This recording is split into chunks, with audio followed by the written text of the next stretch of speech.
지역을 많이 왔다 갔다 하는데 이 교회는 처음으로 이렇게 들어왔어요. 우리 조 목사님 이렇게 훌륭한 목회하고 있는지 이제서 봤네요. 오후 찬양 예배 시간에 이렇게 많은 성도님들이 이렇게 참여하는 교회는 요즘 드문데 그럴까요? 너무 감사해요. 아까 그게 더 좋았던 것 같은데. 우리 옆에 분들 한번 인사들 하겠습니다. 사랑합니다.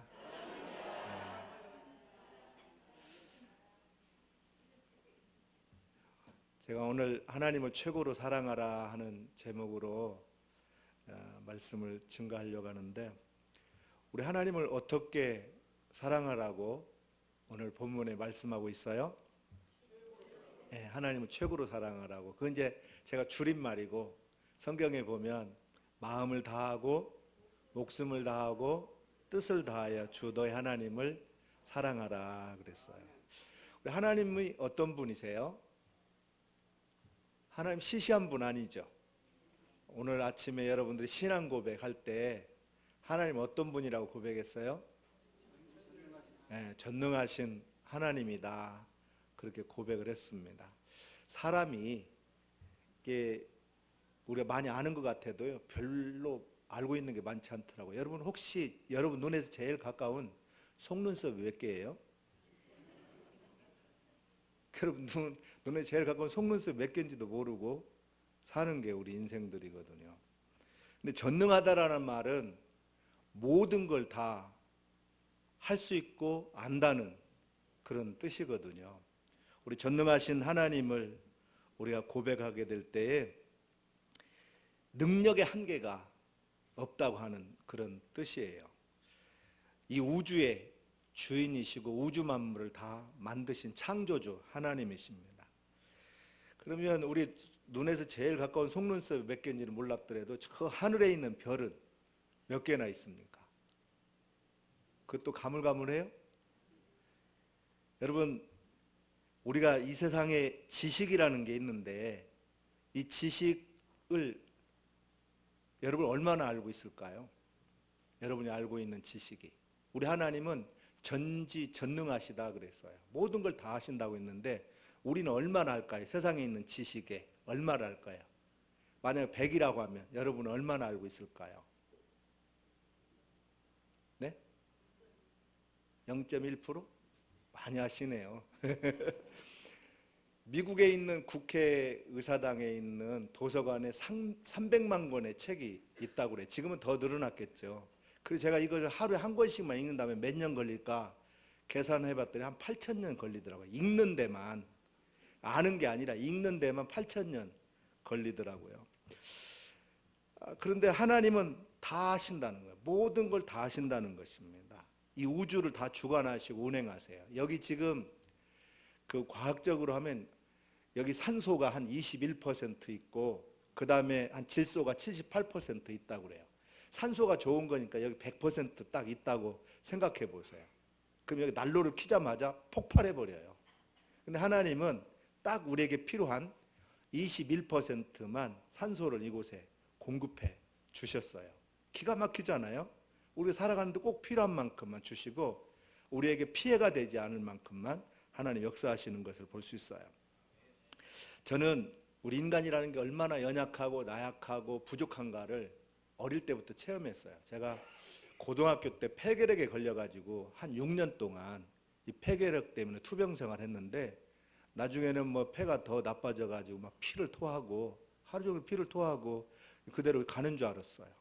근데 덕분에 제가 그 폐결핵 때문에 예수를 믿게 되는 계기가 됐지만 우리는 눈에 보이지도 않는 이런 세균에 혹은 바이러스에 감염만 돼도 교회를 못 오네 걸려. 감기만 걸려도 그러잖아요. 교회를 왜 안 왔느냐 그러면 독감에 걸려서 못 왔다 그래요. 눈에 보이지도 않는 그 균에게 넘어져 버리는 거예요.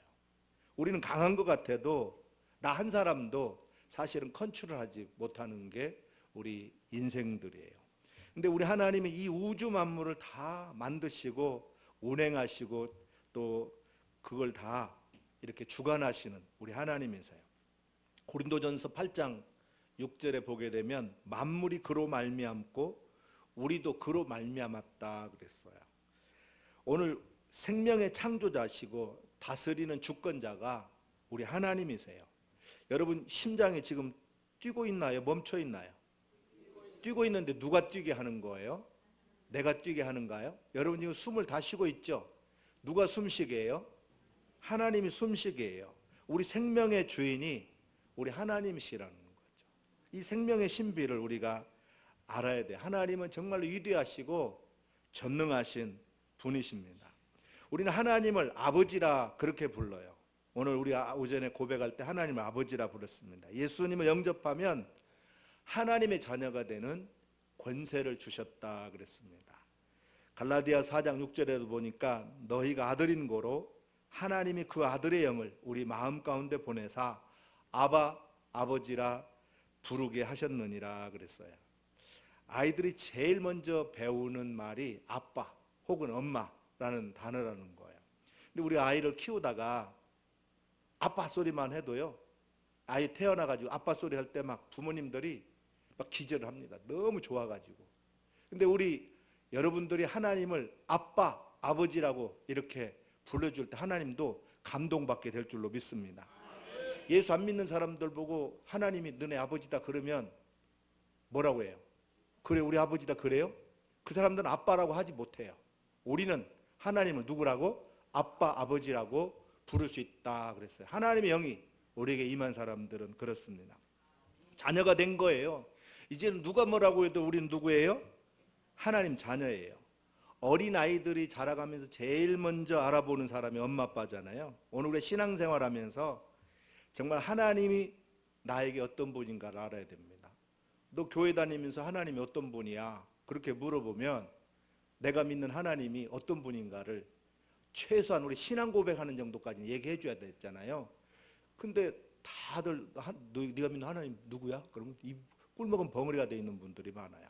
우리 전능하신 하나님, 살아계신 하나님, 우리 생명의 주인 되신 하나님, 나를 사랑하시는 하나님, 내 아버지 되신 하나님을 우리는 말할 수 있어야 됩니다. 하나님 아버지라는 그 사실을 알게 된다는 게 얼마나 축복인지 몰라요.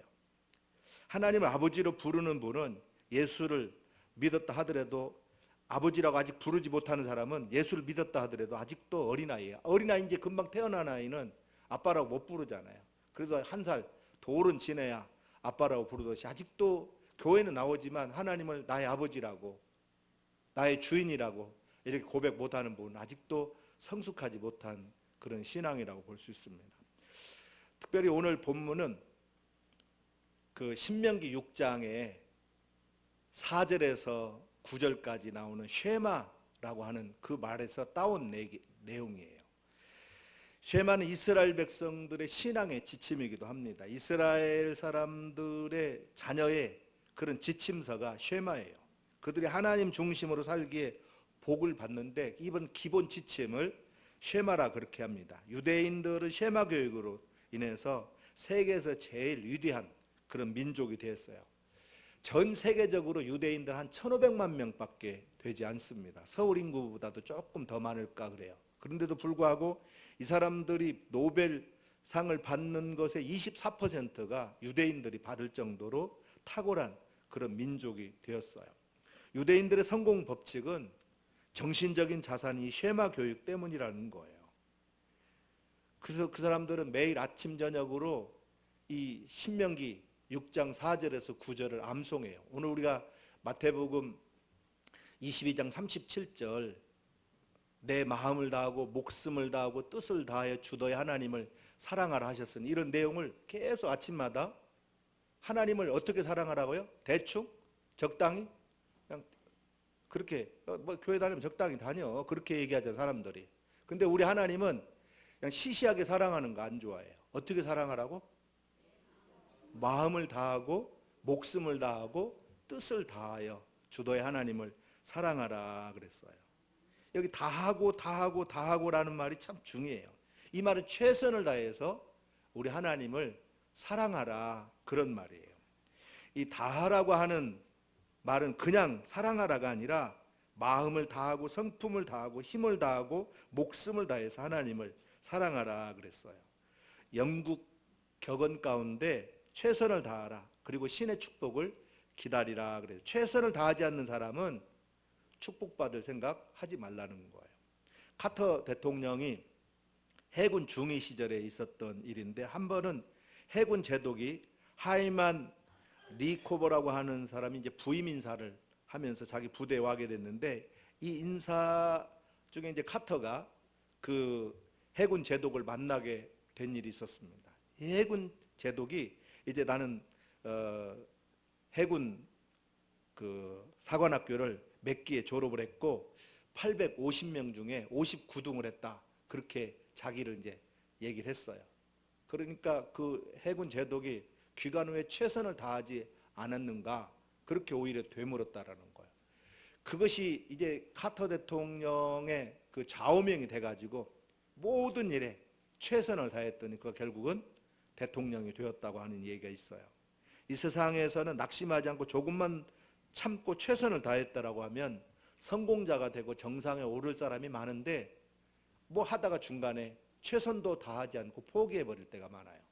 우리 이 땅에 살면서요, 우리 하나님만 마음을 다하고 목숨을 다하고 힘을 다해서 뜻을 다해서 하나님 사랑하는 그 마음으로 우리 어떤 일을 한번 해보세요. 그 일에 대해서 마음을 다하고 목숨을 다하고 뜻을 다하고 힘을 다해서 우리 일을 하게 되면 그 분야에서 우리가 성공할 수 있는 사람들 되게 될 줄로 믿습니다. 성품 하나를 만들어도 조금만 더 연구하고 성의를 기울이게 되면, 우리가 좀 상품 하나를 만들더라도요, 정말 최선을 다해서 만들면 그게 세계적인 그런 상품이 될 수 있는 거예요. 축구 시합이 벌어지고 있습니다. 근데 이제 공이 굴러가잖아요. 근데 그 공을 보고 팔자로 걸어갈 사람 있어요, 없어요? 시합 하는데 어떻게 가요? 그 공을 향해서 총력 질주를 해서 달려가잖아요. 그 공을 어떻게든지 내가 발로 차도록 하려고 정말 생명을 다해 달려가요. 정말 그 공 하나를 향해서 얼마나 힘있게 달려갑니까? 우리 그리스도인의 삶을 운동 경기로 혹은 전투로 성경에서 비유하고 있어요. 최선을 다하는 사람이 이길 수 있습니다. 마음과 목숨과 힘을 다해서, 뜻을 다해서, 성품을 다해서, 전 인격을 다해서 우리 하나님을 사랑하라는 거예요. 우리 성공의 조건도 어떻게 보면 최선을 다하는 삶이. 왜 이스라엘 사람들이 세계 노벨상을 24%를 받고 미국의 경제권의 50%를 이 유대인들이 장악하고 있느냐? 그들은 자기들의 삶에서 최선을 다하고 있기 때문에 그래요. 만약에 그 사람들이 예술 분야면 예술 분야, 또 무슨 경제적인 분야, 과학 분야면 과학 분야, 그 분야에서 최선을 다하는 거예요. 그 사람들은 대학을 나오게 되면 80%가 창업을 한다고 그래요. 우리나라는 직장이 없어서 뭐 들어가려고 전부 다 공무원 시험만 보는 사람이 수십만 명 되는데, 이 사람들은 창업해버려요. 그만큼 창의적인 생각들을 가지고 있고 자기들의 자원이 그 속에 항상 있기 때문에 그렇습니다. 왜? 하나님을 통해서 그런 자원이 그들 속에 있기 때문에 그러는 거예요. 도산 안창호 선생님이 우리 대한민국이 망하게 된 이유가 얼렁뚱땅 때문에 망했다, 그런 얘기를 했어요. 운동 경기에서도 요즘에 이제 그 올림픽이 있잖아요. 제가 경기를 하는데 보니까 칼날 있잖아요. 그 얼음에서 칼날, 그 4cm 때문에 1등, 2등이 나눠지더라고요. 그걸 초수로 나누면 몇 초에 0.0001초일 거예요. 그 4cm 때문에 1등과 2등이 나눠지는 그런 걸 봐요. 그게 최선을 다해서. 근데 어떤 사람은 이제 내가 이기거니 하고 뒤에 이제 한참 따라올 걸 생각했는데 순간에 지나가 버려서 1등을 놓치는 사람도 있어요. 조금만 방심해도 그런 경기에서는 1등, 2등이 거꾸로 바뀔 수가 있어요. 이봉주 선수가 38살에 마라톤, 국제 마라톤 대회 가가지고 1등을 한 적이 있어요. 38살에 자기 생명을 다해서 달렸기 때문에 세계 마라톤 대회에서 1등 하는 거지, 적당하게 팔자걸음으로 걸어서는 딸 수 있는 게 아니죠. 성공과 행복의 조건도 이처럼 평소에 마음과 목숨과 뜻을 다해서 일할 때 성공할 수 있다라는 거죠. 우리가 성경에 보면 이걸 자주 반복해서 거듭이라는 말이 있어요. 오늘 그 신명기 6장에도 보면 앉아 있을 때든지 누워 있을 때, 서 있을 때든지 걸어갈 때든지 부지런히 하나님의 말씀을 가르치라고 그렇게 얘기했어요. 그 사람이 뼈가 되고 살이 될 때까지 우리 하나님을 사랑하는 것을 가르치라는 거예요. 여러분, 요즘 우리 한국 교회에 이렇게 여러분 어른들은 교회 잘 나오는데 우리 청년들은 눈을 그 씻고 봐야 여기 몇 명 이렇게 있고 말아. 청년들은 지금 오후 예배 없잖아요. 우리 아이들이 없어요, 교회에. 왜? 우리가 수평적으로 이게 세상 문화 애들이 다 전염이 돼가지고 하나님을 받아들일 마음이 그들 속에 없는 거예요. 우리가 사실 아침 저녁으로 아이들한테 마음을 다하고 목숨을 다하고 뜻을 다해 주 너의 하나님을 사랑하라, 이걸 우리가 하루에 몇 번씩이나 아이들한테 가르쳤습니까? 앉아있을 때든 일어날 때든 서 있을 때 누워있을 때든지 아이들에게 부르짖으니 가르치라고 했는데 우리는 그걸 안 했어요. 그러다 보니 우리 한국교회가 여러분 시대 때는 잘 믿는데 우리 자녀들 시대에 이게 전수가 안 된 거예요, 믿음이. 그래서 우리 한국교회가 지금 위기를 맞이하고 있는 겁니다. 지금이라도 정말 이 하나님을 최고로 우리가 사랑해야 돼요. 오늘 신명기 6장에 보면 너희가 하나님의 말씀을 가슴에 새기고 이걸 자녀들에게 부지런히 우리 가르치라 그랬어요. 어떻게? 하나님을 대충 사랑하라고 가르치는 게 아니에요. 주일날은 단 예배 한 번만 나와도 된다, 그렇게 가르치라는 게 아니에요. 여러분, 우리가 한 주가 168시간이에요. 그죠? 168시간인데 그 중에 주일날 1시간 딱 예배 드리는 걸로 168시간을 영적으로 커버할 수 있다고 생각해요? 우리 세상 문화가요 그렇게 만만치가 않습니다. 우리 아이들 마음 다 뺏어갔어요.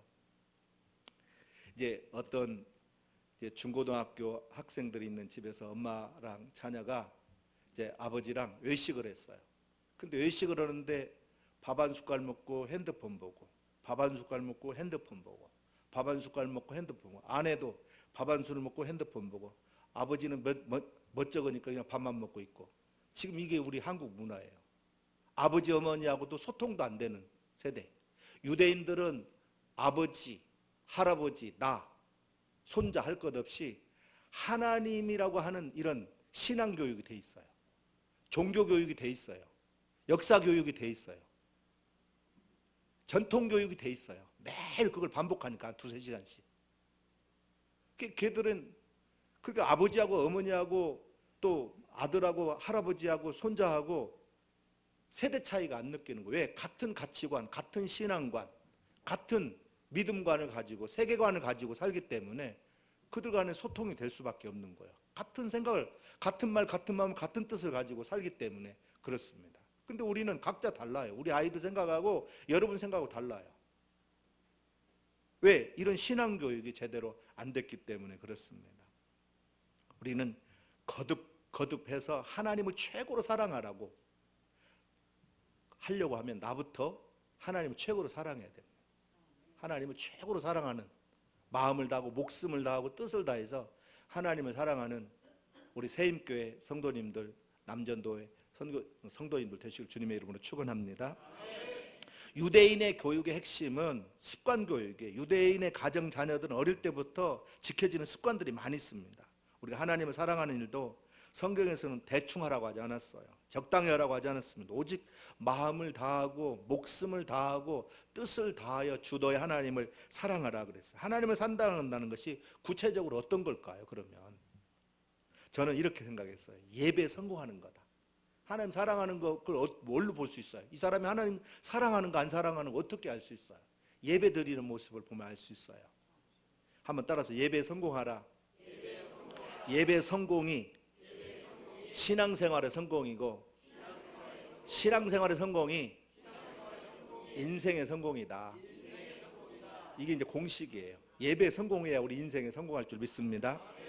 근데 우리 하나님의 자녀들의 본분이 뭘까요? 하나님의 자녀들의 본분이 뭐예요? 우리 전도서 12장 13절 14절 말씀에 보게 되면 일의 결국을 다 들었으니 하나님을 경외하고 그 명령을 지킬지어다. 이것이 사람의 본분이니라 그랬어요. 하나님을 경외하고 그 명령을 지키는 것이 뭐다? 사람의 본분이니라 그랬어요. 하나님은 모든 행위와 모든 은밀한 일을 선악간에 심판하시리라 그랬어요.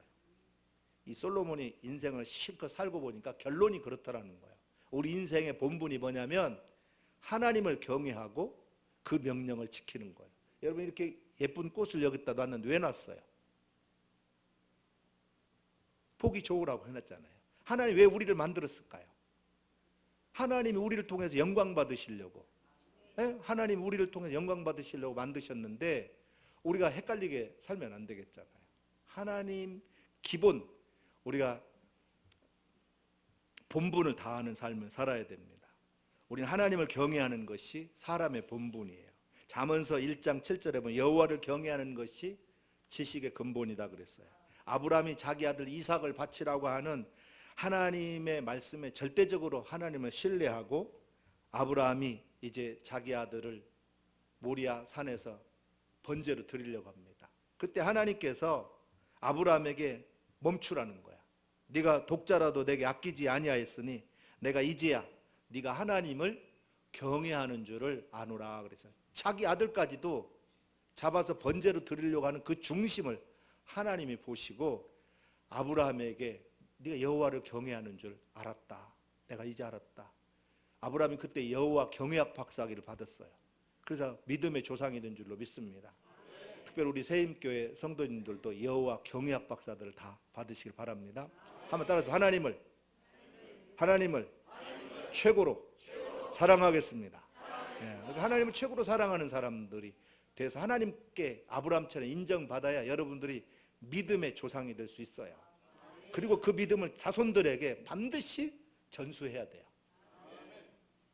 앉아있을 때니 누워있을 때 서있을 때니 걸어갈 때든지 자녀들에게 하나님 사랑해야 된다는 것을 그냥 대충 사랑하는 게, 적당히 사랑하는 게 아니라 마음을 다하고 목숨을 다하고 뜻을 다하고 성품을 다하고 힘을 다해서 너의 하나님을 사랑해야 된다는 것을 그 뼈까지도 심어줘야 돼요.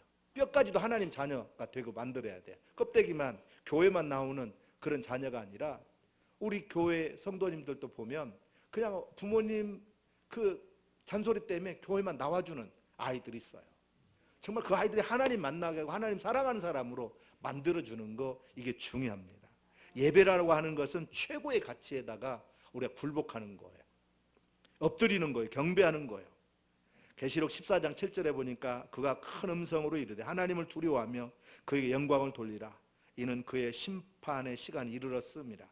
하늘과 땅과 바다의 물들의 근원을 만드신 이를 경배하라 하더라 그랬어요.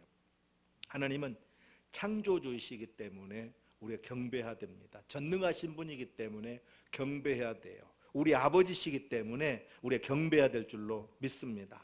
시편 95편에 보게 되면 바다가 그의 것이라 그가 만드셨고 육지도 그의 손으로 지으셨도다. 오라 우리가 굽혀 경배하며 우리를 지으신 여호와 앞에 무릎을 꿇자. 대저 저는 우리의 하나님이시오 우리는 그의 기르시는 백성의 그 손의 양이라. 너희가 오늘날 그 음성 듣기를 원하노라 그랬어요. 우리 예배 드릴 때 성경에 보면 영과 진리로 예배 드리라 그랬어요. 아버지께 참되게 예배하는 자들은 영과 진리로 예배할 때가 오나니 곧 이때라. 아버지께서는 자기에게 이렇게 예배하는 자들을 찾으시느니라 그랬어요. 우리 하나님을 좀 영과 진리로 예배하는 사람들이 되기를 바랍니다. 로마서 12장에 보게 되면 거룩한 산 제물로 드리라 그랬어요. 또 아름답고 거룩한 것으로 하나님 앞에 드리라 그랬습니다. 우리 최선을 다해서 우리 하나님 앞에 이렇게 드리는 자세가 필요해요. 히딩크가 우리나라 그 축구를 세계 그 월드컵에서 4강에 들어가게 했는데요. 처음에 와서 보니까 우리 한국 사람들 발재주가 참 좋더라는 거예요. 근데 전반전 뛰고 전반전까지 잘 뛰는데 후반전만 가면 체력이 약하고 기본기가 안 갖춰가지고 전부 다 쓰러지는 거예요. 그래서 히딩크는 이 기본기를 갖추는 사람을 만드는 데다 우선을 뒀어요. 그래서 체력적으로 90분 뛰고도 힘이 펄펄 남을 수 있는 사람, 그 사람들을 뽑는 거예요. 그냥 중간에 한참 잘 뛰다가 이렇게 퍼지는 사람들은 아무리 발재주가 좋아도 그 사람들은 제외시켰던 거예요. 이렇게 기본기를 갖추는 선수들로 먼저 만들고 기본기를 갖추니까 그들이 세계 4강까지 뛸 수 있는 사람들이 되었던 것입니다. 우리 신앙도 기본기를 우리 갖춰야 됩니다. 그 첫째가 예배 성공하는 거예요. 예배 성공하지 못하고는 우리 신앙생활을 성공할 수가 없어요. 하나님은 질투의 하나님이라 그랬습니다. 너는 다른 신에게 절하지 말라. 여호와는 질투라 이름하는 질투의 하나님이라 그랬어요. 우리는 어떤 헌신보다도 먼저 하나님을 최고로 사랑하는 사람들이 되어야 됩니다. 교회에서 어떤 봉사하는 것보다도 예배에 성공하는 사람들이 되시기를 주님의 이름으로 축원합니다. 나중에 이제 주님 앞에 서가지고 내가 이런 일도 했고 저런 일도 했다고 아무리 얘기를 해도 나는 너를 도무지 알지 못한다. 하나님과 관계가 형성이 안 돼 있는 사람은 나는 너를 도무지 모른다. 그렇게 얘기한다고 성경에 기록하고 있어요. 나중에 주님 앞에 서서 너 참 내가 너를 인정할 만하다. 여호와 경외학 박사를 줄 만한 사람이었다라고 그렇게 칭찬받는 우리 새임교회 성도님들 되시길 주님의 이름으로 축원합니다. 예배 성공하는 것이 우선이에요. 어떤 봉사보다도 예배에 성공해야 됩니다. 한 20년 전에 우리 교회 청년들이 이렇게 드럼도 있고 기타도 치고 막 다른 교회 그러니까 우리도 한번 저거 해보겠습니다. 좋아. 그 청년들이 돈을 모아가지고 550만 원짜리 앰프도 사고 뭐 이런 거 다 사가지고 자기네들이 다 준비를 했어요. 근데 이번에는 싱어가 빠지고 이번엔 드럼이 빠지고 이번엔 기타 치는 사람이 빠지고 예배 빠지니까 이게 한 달도 안 가서 무너져 버리더라고요. 그래서 제가 이제 이후로는 예배 성공하지 않는 사람들은 어떤 일도 하지 마라. 예배 성공한다고 자신이 왔을 때 그때 그걸 하든지 말든지. 우리 교회 아이들한테도 그래요. 지금 저희 교회에서 뭐 바이올린이니 뭐 여러 가지 악기를 가르쳐가지고 한 6년간 가르쳐서 걔들 이렇게 세우는데 예배 빠진 애들은 아예 참여하지 못하게 한 번이라도 1년에 한 번이라도 빠진 애들은 걔들은 거기 세우지 마라. 예배 성공하지 않는 애들이 그거 하나님 찬양한다고 거기 있으면 자기를 드러내려고 하는 거지 하나님을 경배하는 사람이 아니거든요. 예배 드리면 하나님이 복 주셔요. 첫째, 예배를 통해서 하나님 영광 받으십니다. 나를 가까이 하는 자 중에 내가 거룩하다함을 얻겠고 온 백성 앞에 내가 영광을 얻으리라 그랬어요. 예배를 통해서 영광 받으시는 이유는 하나님이 우리를 만드셨을 때부터 나를 위하여 지었나니 나의 찬송을 부르게 하려 함이라 그랬어요. 하나님이 영광 받으시려고 우리를 만드셨다고, 찬송 받으려고 우리를 만드셨다 그랬어요. 또한 오늘 예배에 성공하는 사람은 말할 수 없는 기쁨을 우리가 누리게 됩니다. 가정의 축복이 끊어지지 않게 돼 있어요. 또한 오늘 우리가 하나님을 최고로 사랑하는 사람의 모습을 어디서 볼 수 있느냐? 두 번째로는 그의 명령대로 사는 사람의 본분입니다. 우리가 하나님 명령대로 살려고 하면 내 마음에 먼저 하나님의 말씀을 새겨야 돼요. 내 신앙과 인격과 하나님을 사랑하는 열정에 내 마음판의 DNA가 뇌에 새겨질 때까지 읽고 암송해서 내 안에 말씀으로 충만하게 채워야 됩니다. 저희 교회에서는 성경을 암송하는 걸 해요. 올해도 이제 성경을 하루에 제가 요절을 하나 딱 일주일에 하나 제시라면 그걸 하루에 100번 내지 500번 정도 읍조리라고 합니다. 그래서 한 반절은 따라오는 것 같아요. 근데 나머지는 뭐 입을 벌리질 않아요. 암송, 예배 시간에 암송합시다 하놓고 하면 지금까지 한 6절, 7절 이제 암송했잖아요. 그걸 다 따라서 하는 사람이 있는가 하면 입이 꿀먹은 벙어리가 돼 있는 사람. 한 번도 집에 가서 성경을 읊조리지 않으니까 뭐 제가 그 주간에 예배 본문 중에 한 절을 암송하도록 하는데도 그 한 절이라도 읊조리면서 묵상하면서 한 주간을 보내야 되는데 그러지도 않는 거예요. 여러분, 하나님을 사랑하는 사람들은 내 마음에 먼저 하나님의 말씀을 새기라 그랬어요. 새기는 거예요. 새기려고 하면 어느 정도까지 해야 되냐면 한 3,000번 정도 그 말씀을 읊조리고 입으로 말하게 되면 뇌에 기억이 된다고 하더라고요. 그래서 우리 성도님들한테 하루에 500번씩 6일 동안 하면 몇 번? 3,000번이잖아요. 500번씩 읊조리라. 그러면 3,000번씩 해서 평생 동안 성경을 암송할 수 있다. 그렇게 제가 이론을 제시했는데 따라오는 사람이 그리 많지 않아요. 여러분 한번 해보세요. 마음에 내 가슴에다가 새기겠다 말씀을. 그러면 언제 어느새든지 우리 하나님 말씀이 내 입에서 툭툭 튀어나올 거 아니에요. 먼저 부모님들이 마음에 새기고 자녀들에게 부지런히 가르치라 그렇게 얘기하고 있어요. 우리 자녀들에게 여러분 부지런히 가르치는 사람들이 되시기를 바랍니다. 죄가 뭐예요? 죄가 뭐예요? 한번 큰 소리로 한번 해보세요. 쉽게 제가 가르쳐 드리겠습니다. 죄라는 것은 내 마음대로 사는 거예요. 하나님 말씀대로 살으라고 했는데 내 마음대로 살아버리는 게 죄예요. 그죠? 아닌 것 같아요? 네. 내 생각대로 내 마음대로 사는 거예요. 우리 예수 믿는 사람들은요, 이제는 나는 죽고 내 안에 그리스도가 사는 사람이기 때문에 여러분들을 향해서 사람들이 뭐라고 해요? 그리스도인이라고 해요. 그리스도 사람이라는 거예요. 왜? 내 속에 누가 들어있기 때문에? 그리스도가 들어있기 때문에 그리스도 사람이라고 해요. 그리스도가 안 들어있으면 그리스도인이라고 할 수가 없죠. 그리스도인이면 내 안에 뭐가 있어야 돼요? 그리스도의 말씀이 들어있어야 되잖아요. 이제는 그리스도 말씀대로 살아야 돼요. 우리는 기준이 딱 있어요. 내 생각도 내 마음대로 안 살고 하나님 말씀대로 산다. 따라서 하나님 말씀대로 삽니다. 이게 그리스도인이에요. 그동안에는 내 마음대로 살았던 사람이지만 이제는 하나님 말씀대로 사는 사람이에요. 이제 평양에 김대감이라는 사람이 있었는데 신우주에 있는 박대감에게 이제 편지를 하나 보내려고 돌쇠야 불렀어요. 돌쇠가 마당에 서서 예, 돌쇠 여기 왔습니다. 그러니까 야, 너 저 신우주에 있는 박대감 집에 좀 갔다 와야 되겠다. 그리고 이제 방에 들어가서 편지를 가지러 들어간 사이에 이 돌쇠가 없어졌어요. 며칠이 지나도 이 흔적이 없어요. 며칠이 있다가 애가 굶어가지고 헬쭉에 돌아왔어. 너 어디 갔다 왔다? 그러니까 신우주 박대감 집에 갔다 왔다는 거예요. 갔다 온 게 어떻게 해요? 헛 갔다 온 거죠. 편지를 갖다 줘야지. 주인의 말대로 해야지. 지 맘대로 갔다 와버리면 아무 의미가 없는 거예요. 제대로 듣고 가야지. 왜 갔다 오라는지 듣고 가야 되는데 지 생각으로 그냥 혼자 갔다 온 거예요. 갔다 오라는 거. 이렇게 신앙생활하면 안 되겠죠. 예? 내 맘대로 신앙생활하는 사람 많아요. 주인 말대로 신앙생활해야 되네. 이렇게 되면 전도자가 얘기했어요. 헛되고 헛되면 헛되고 헛되니 모든 것이 헛되도다. 헛사는 거예요. 우리 인생이 헛사는 사람들 많아요. 제가 어느 분이 이제 돌아가시게 생겼는데 80살 가까이 된 분인데 나 지금까지 산 거 다 헛살았어. 이렇게 말하는 분 있었어요. 여러분들 뭐 누가 됐든지 간에 헛사는 사람이 있을 수 있어요. 저희 누님이 그렇게 예수를 믿자고 해도 안 믿어요. 그래서 제발 좀 예수 좀 믿자. 그렇게 부탁을 해도 야, 돈 좀 벌고 믿을게. 아들 다 키우고 믿을게. 여러분 되게 그러잖아요. 전도하다 보면.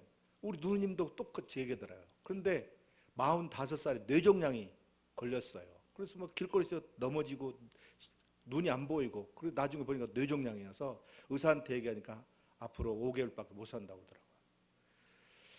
열심히 이제 복음을 전했죠. 그래서 이제 나중에 자기 말년이 왔다는 걸 인지하고 하나님 믿겠다고 하고 천국과 지옥에 대해서 얘기도 듣고. 근데 이제 그때서 우리 누님이 예수님을 영접하고 내가 이렇게 좋은 예수를 왜 진짜 못 믿었는가 모르겠다. 나 지금까지 헛살았다. 그런 얘기를 하더라고요. 그리고 돌아가셨어요. 너무 마음이 안타깝죠. 예수님 겨우 영접하고 교회 딱 한 번인가 가고 그걸로 끝났어요. 우리 신앙생활 잘해야 됩니다. 네? 교회에서는 이제 내 맘대로 사는 게 아니라 주인 뜻대로 순종하겠사오니 말씀만 하옵소서. 이런 자세로 항상 신앙생활 할 수 있기를 바랍니다. 교회는 정말 우리 성도님은 하나님 말씀대로 사는 사람인데 막 달라 마리아가 많아요. 막 달라고만 하지 하나님 말씀대로 살겠습니다. 이렇게 말하는 사람들이 별로인 것 같아요. 보통 우리가 예수님을 부를 때 주여 하는데 영어 성경에 보게 되면 이 구세주라고 하는 말이 세이비어라는 말고 로드라고 하는 말이 있어요. 세이비어라는 말은 우리 구속주라는 뜻이 10%고 또 로드라고 하는 말은 왕이라는 뜻이에요. 정말로 주님을 사랑하는 사람이면, 주님을 믿는 사람이라면, 주님을 신뢰하는 사람이라고 하면 주님을 내 인생의 왕으로, 주인으로 이렇게 모셔야 될 줄로 믿습니다. 네, 주인, 로드, 주인이라고 해야 된다는 거예요. 여러분, 우리 성도님들이 목사님이 막 죽을 길로 인도하지 않으면, 나쁜 길로 인도하지 않으면 아멘하고 순종하시기를 바랍니다. 우리 성도님들이 목사님하고 같은 말, 같은 마음, 같은 뜻으로 이렇게 나가야 교회가 잘 되는 거지. 목사님은 이렇게 했는데 자꾸 딴 얘기 했어 그러면 결국 교회가 한 길로 못 가요. 그래서 목사님이 나쁜 길로만 인도한다고 생각하면 목사님 얼마나 기도하고 얘기했겠어요. 그냥 따라주면 교회가 어마어마한 그런 탄력을 가지고 부흥되는 교회로 나아가게 될 줄로 믿습니다. 여러분 목사님 사랑하세요? 배나 존경하시고 또 목사님 하시는 일에 여러분 협력자들 되시길 주님의 이름으로 축원합니다. 미국의 36대 존슨 대통령이 자신의 텍사스 농장에서 빌리그레암 목사님 모시고 손수 드라이브 하는데 갑자기 차를 몰고 강으로 뛰어드는 거예요. 목사님 깜짝 놀래가지고 그랬지만 목사님은 차 안에 계속 있었어요. 수륙 양육차였기 때문에 물속으로 들어가서도 차가 전복되지는 않았던 거죠. 근데 존슨 대통령이 말하기를 자기가 이제 자기 대통령으로서 무슨 장관이라든가 이런 큰 일을 맡길 사람들을 자기 차에다 항상 태워본대요. 가지고 그 강으로 확 뛰어들면 그냥 나살려라 하고 그 뚜껑이 없는 그런 차였기 때문에 튀어나가더라는 거예요. 자기를 신뢰하지 않고. 그런 사람 절대 안 썼다라는 거죠. 자기가 대통령이 자기를 죽을 길로 인도하지 않을 것을 믿는 사람이 그게 자기 보좌관이 되고 자기를 함께 나라를 이끌 일꾼들이 될 수 있는 거지. 목사를 대통령을 신뢰하지 않으면 전적으로 신뢰하지 않으면 일꾼을 쓸 수 없었다는 얘기를 하는 적이 있었어요. 나라의 중책을 맡길 인물을 임명하기 전에 이런 방법을 사용했다는 건 정말 신뢰하는 사람인가? 여러분 왜 살아요? 심각한 질문을 제가 하고 있어요. 왜 살아요?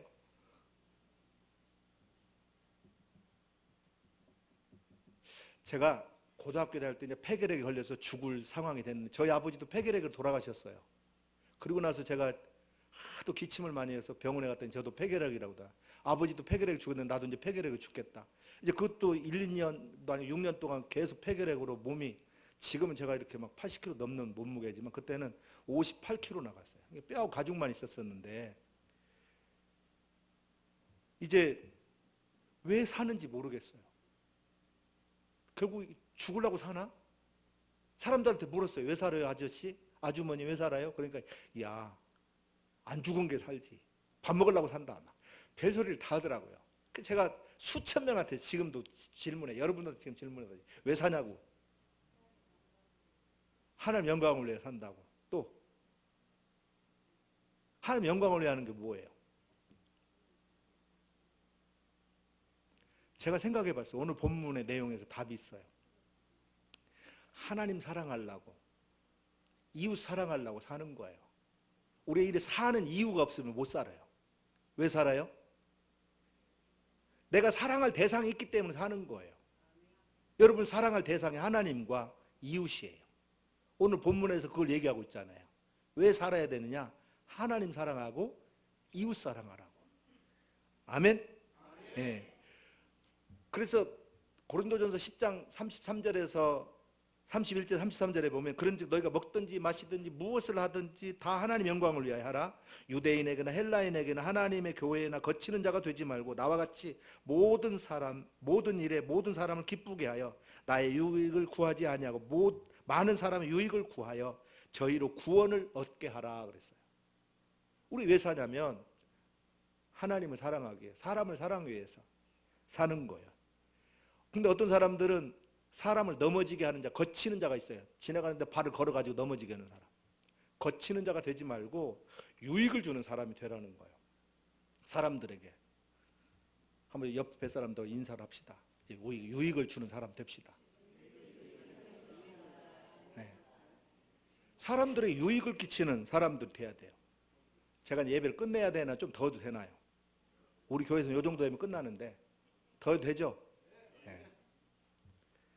그리고 이제 마지막으로 모든 것의 주인이 하나님이신 것을 우리가 시인하며 살아야 됩니다. 생사와 복을 주관하시는 분이 우리 하나님이세요. 생명의 주인도 하나님이시고 시간의 주인도 하나님이세요. 물질의 주인도 하나님이세요. 저는 절집에서 태어났어요. 절집에서 태어났기 때문에 누구도 예수 믿는 사람이 없었어요. 제가 이제 죽을 병에 걸리니까 지푸라기 하나라도 잡을 심정으로 너만 산다면 교회 다녀도 된다라고 인정이 됐기 때문에 교회를 갈 수 있었어요. 저희 마을에는 절만 있지, 저희 집 절만 있지 교회가 없었어요. 저는 한 5km 정도 떨어져 있는 시내로 가서 신앙생활을 하게 됐는데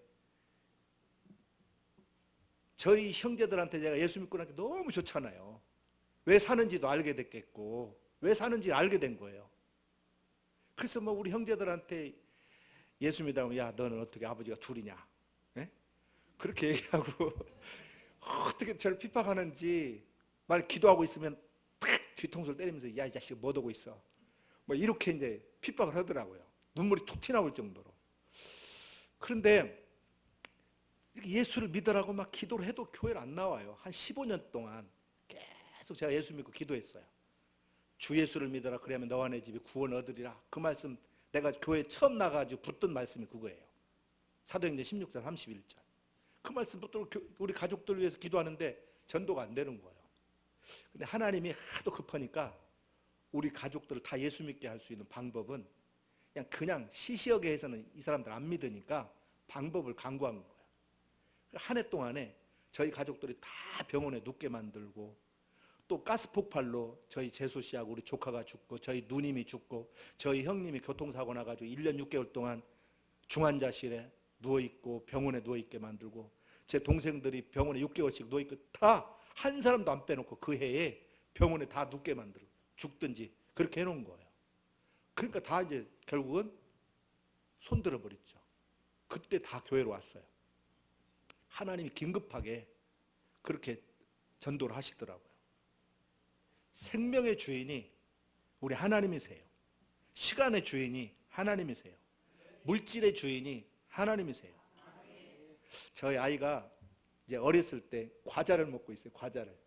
그래서 야 과자 좀 줘. 그랬더니 싫어. 왜? 내 거래. 그래? 그러면 그 과자 누가 사줬냐? 아빠가 사줬대. 그래 다 먹어 다 먹어. 그 대신 다시는 나한테 과자 안 사줄 거야. 그러니까 아빠 먹어요 아빠 먹어요. 그때서 그러더라고요. 아빠 먹으라고. 자, 물질의 주인이 누구라고요? 아버지. 하나님 아버지. 근데 이게 내 건 줄 알고 나만 먹으려고 하면, 그래? 너 다 먹고 떨어져. 그 대신 너한테 다시는 안 줄 거야. 그럼 어쩔 거예요? 이 땅에 우리가 올 때 뭐 갖고 왔어요? 에? 갈 때는요? 제가 옛날에는 이렇게 어른들이 돌아가시면 염을 하잖아요. 염을 하는데 한 110명 정도 했어요. 옛날에 목사가 다 했잖아요. 지금은 이제 정말 난 행복해요. 목회할 때. 옛날에는 막 그 시체들 이게 쌀라고 하면 여름 같은 때는 막 살점이 떨어질 정도로 그 정도 부패하잖아요. 근데 그 사람들이 입는 옷에 뭐가 없어요? 호주머니가 없어. 왜? 가지고 가는 것이 없으니까. 이 땅에 올 때도 빈 걸로 왔고 갈 때도 빈 걸로 가요. 근데 이 땅에 우리가 빈손으로 왔는데 하나님이 우리에게 어마어마한 걸 채워줬죠. 저희 결혼할 때요, 제가 전체 내 돈을 보니까 15만 원 있더라고요. 제 호주머니에 15만 원 있어가지고 그걸로 결혼했어요. 결혼할 때 15만 원 가지고 결혼했어요. 참 우리 아내한테 미안하고 부끄럽고 그러지만 지금은 우리 집에 없는 것이 없어요. 이런 데 와서도 제가 컴퓨터 갖고 와서 설교하잖아요. 별거 다 해. 네? 없는 것이 없을 정도로 다 있어요. 하나님이 그렇게 다 채워주시고 부어주셨어요. 하나님이 다 주신 거예요. 근데 이게 내 거 아니에요. 누구 거예요? 하나님 거라고요. 그 하나님 것임을 인정하는 것이 11조 생활이에요. 예? 11조 생활이에요. 하나님이 이 모든 것 주신 것입니다 라고 고백하는 거예요. 나 좀 줘봐라. 10분의 1만 줘봐라. 네가 이것을 하나님 거라고 인정하고 사는지 안 했는지 시험해 보는 거죠. 여러분, 물질의 주인 누구예요? 네. 제가 어느 교회 가서 요 얘기했더니요, 그 교인들이 그 주간부터 11조 생활해가지고 11조가 30%가 늘어났다고 하더라고요. 그 교회. 왜? 물질의 주인이 하나님이신 걸 그 사람들 그 시간에 성령님을 통해서 인지한 거예요. 저 형님이 이제 25년 전에 교통사고 났다고 했잖아요. 교통사고 났는데 두 다리가 다 그냥 깨져버렸어요. 차와 차 사이에 쳐버렸기 때문에 7, 80km 달리는 도로에서 쳐버렸어요. 두 다리가 다 그냥 다 깨져버렸어요. 그래서 수술만 하는데 13시간 걸렸어요. 이제 이 다리를 잘라야 되느냐 말아야 되느냐 그런 위기까지 처해졌습니다. 앞으로 8일 안에 다리가 신경이 안 돌아오면 잘라내야 한다. 그렇지 않으면 폐혈증이 생겨 죽습니다. 막 눈물로 기도했죠. 근데 딱 8일 만에 발가락이 딱 이렇게 움직였어요. 그리고 중환자실에 6개월 동안 누워 있었는데 그 당시 한 달에 한 250만 원 내지 300만 원 정도 수입이 있었던 분이에요. 1년 6개월 동안 돈이 있을까 없을까? 오히려 쓸 일만 생기지 돈 들어오는 게 없는 거예요. 돈도요, 하나님이 벌게 해줘야 버는 거지. 하나님 병원에 딱 누워놓고 1원도 못 벌게 하고 오히려 더 돈 쓰게 만드니까. 그리고 이제 교통사고 나니까 뭐예요?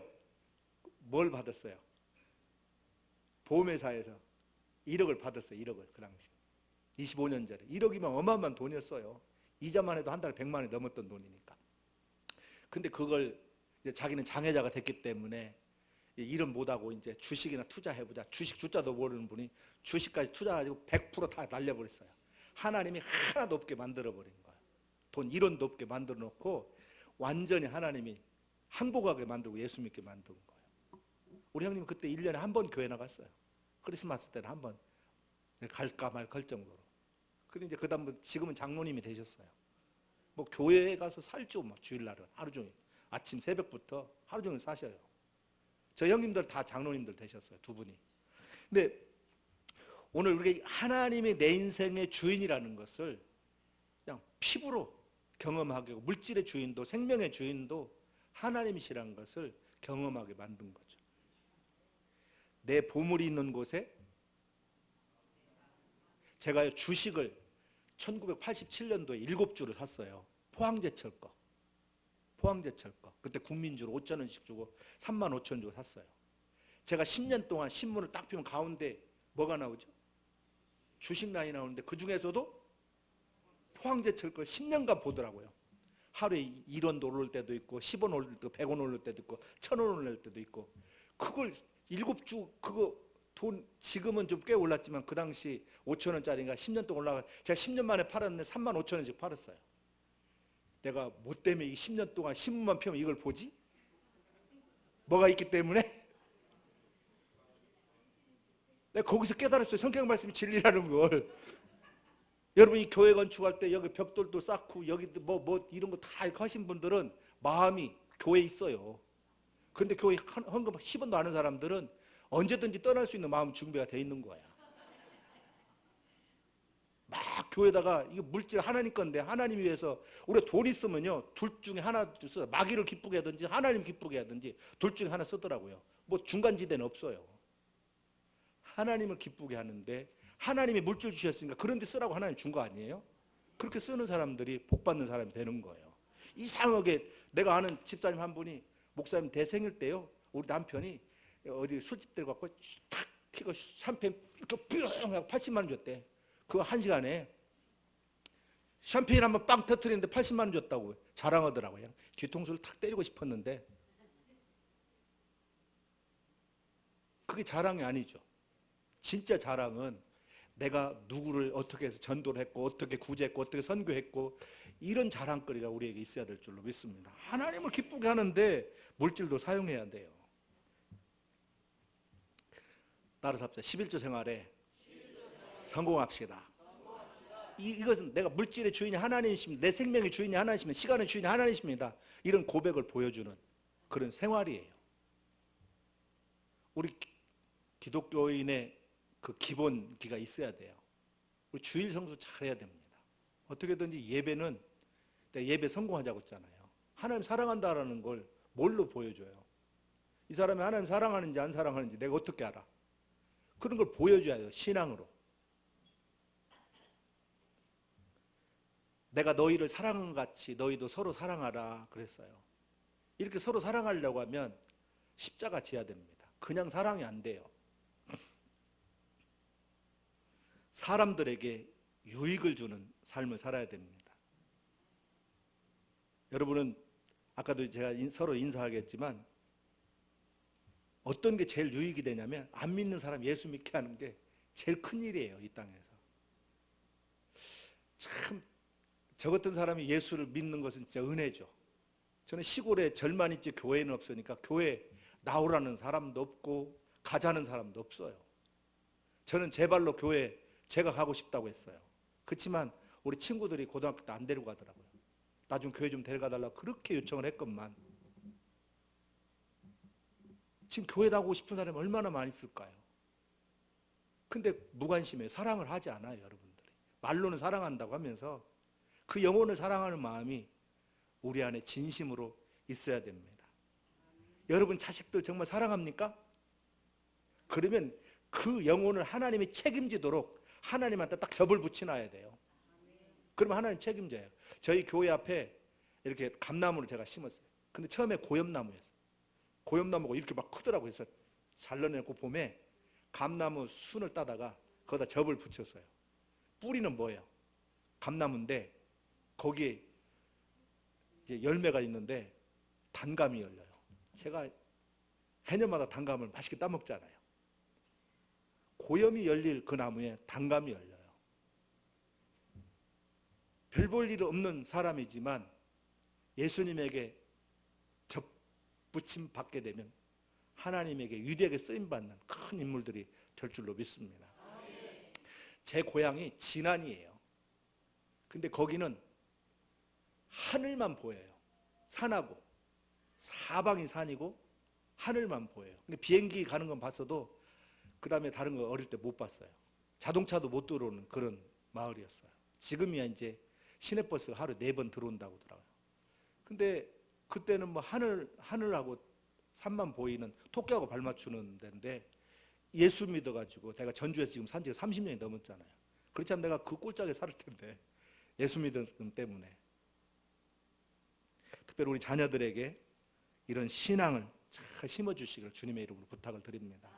자나깨나 우리 자녀들이에요. 이제 우리 세임교회가 어린 생명들에게 복음이 전수되는 이 일을 생명을 앞으로 해야 됩니다.